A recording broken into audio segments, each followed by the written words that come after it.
Everything's about relationships. One thing we need to remember is that relationships are not about attachment. That's not the bond that we want. The bond is a mutual energy exchange. That's the type of bond we want. And attachment is a selfish fulfillment.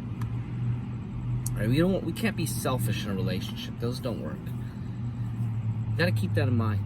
It's not about satisfying our emotions when we're in a relationship. It's about actually putting our emotions aside, letting our emotions direct ourselves, just like everything in life. We don't want to react to things constantly with our emotions. We want to act upon things. We want to process and understand our emotions and why we have them, where they're coming from.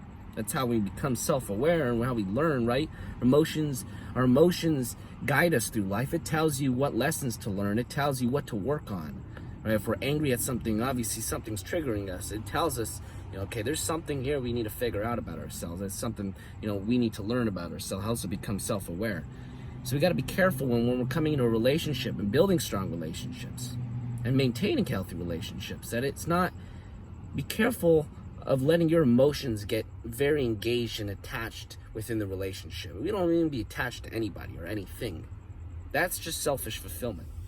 That's how you know you're being selfish, is when you are emotionally engaged.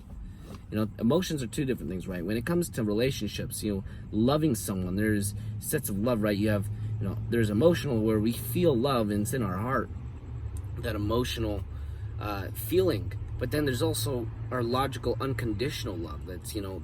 That's where we need to find the balance. It's okay to feel love. It's okay to have feelings. It's okay to be emotional. But it's not okay to be attached because of it. It's not okay to put our emotions and put blame on other people or other things around us because of our emotions. That's our emotions are for us to process, for us to understand, for us to guide us through life, not other people. So don't put blame on another person in the relationship or in your relationship. Don't put blame and pressure on that person because you're feeling something, or you're feeling angry, or whatever it might be. Okay, love unconditionally and seek those relationships that have a mutual energy exchange. That's the type of bond you want. It's a balance. That's the type of relationships you want. And I'm talking about friendships, relationships, business relationships. Not just romantic relationships. I mean, all relationships, friendships, everything. It's not about emotional fulfillment. It's not about that selfishness. It's about mutual bond, working together in a balanced energy exchange.